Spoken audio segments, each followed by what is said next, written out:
I look fucking amazing. I know, I look amazing. I was getting ready, I looked at myself in the mirror and I said, Panti, you look fucking amazing. And then I said, I know! Which is weird because we rarely agree on anything. And can I just say, it's absolutely lovely to be here in Montreal. Thank you so much for having me. Toronto. I'm drunk already. I've been to Montreal loads of times. This is my first time to Toronto. Thank you for having me, Toronto. And it's wonderful to be here at this wonderful event, raising funds for the great work that they do next door at the 519, which I visited. It's a fantastic place. Well done, Toronto. Many other cities would be great to have something, a resource like that. Although I'll be honest with you, when the 519 first invited me, I was a little reluctant at first, well, because it's a long way to come. But then they assured me that Toronto was full of aggressive Latino tops who appreciate the charms of an older woman. So I hopped on the next flight out of Dublin and arrived pre-lubed. But of course it turns out they were lying to me. You would have trouble finding a top in H&M in this town, it turns out. But all joking aside, it is really lovely to be here, and I wish I could stay longer, but I am going back to Dublin tomorrow so I can be in Dublin for our Pride on Saturday. And I think it's going to be a particularly special Pride because you may be aware that only a couple of weeks ago, Ireland became the first country in the world to introduce same-sex marriage by popular vote. And we are very proud of that because we worked very long and very hard to achieve that.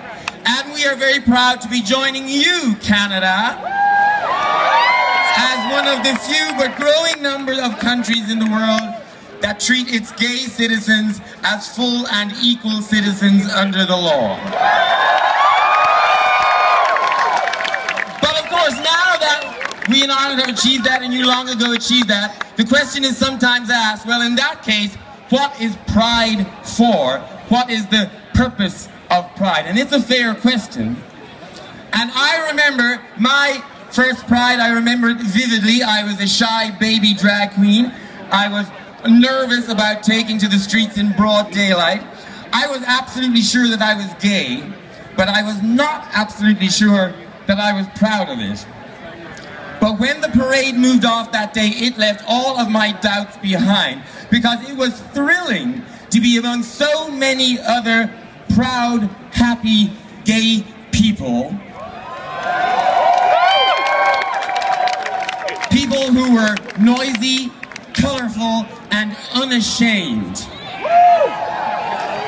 Now, of course, I absolutely loved that. It changed my life in some ways. But I have since then been to many, many prides. And when you get to my age and you're looking into another hot day, a long day under the sun, and you're wearing a lot of nylon on your head, and your big feet are squeezed into bone-crushing high heels, an old queen like me can be tempted towards cynicism. Why am I still marching? What am I parading for? What exactly am I proud about? But then I will look down from some float or some leather queen, and I will see a young lesbian on the sidewalk, and she is at her very first Pride. And she has a rainbow flag in her hand, and her face is lit up with excitement. She is alive with happiness, because only a few months before, she was feeling weird and lonely in school, and now here she is surrounded by thousands and thousands of people who are just like her. And I remember why I am still marching. I march to remind the wider community that we may be a minority, but we exist. And we exist in numbers, large numbers, numbers large enough that we cannot be ignored. I still march to let lonely young LGBT people know that we are here, we are fucking happy about it, it does get better, and we are ready to welcome you whenever you are ready. And I parade to celebrate our our community and marvel at its diversity. I parade to celebrate how much we have achieved and how fucking far we have come. But I am also parading to be a beacon of hope for the lesbian, gay, bisexual, and transgender people who are not as fortunate as us and live in countries where this kind of event would be unimaginable. Living in countries where you are beaten, imprisoned, tortured, and even murdered simply because you are us. And so we come together also to recharge our batteries and remind ourselves of how much work we still have to do. Now around this time every year, there are disagreements and small arguments in the gay community all around the world over pride and how we should celebrate it and what it really means. And you know, that's okay. It is natural that we will sometimes disagree, and it is exciting to me that we still care so much about pride that we are prepared to passionately disagree about it. Because we may be in some ways in the same boat. We share a sort of a shared experience, a shared struggle, a shared experience of being different, but we are a diverse community. We do not all look the same, or sound the same, or dress the same, or even love the same. And yes, that diversity means we won't always agree with each other, but that diversity is also our greatest strength, because together we can move mountains. Especially if there's a butch dyke in charge.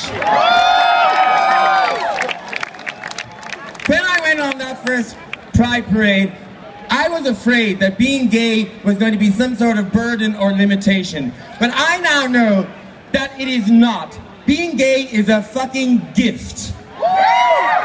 And on a wonderful gay day like today, it feels like such an extravagant gift that I hardly feel worthy.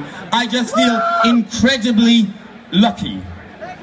So this week, if you bump into that young lesbian on her first Pride Parade, give her a hug and say, welcome home.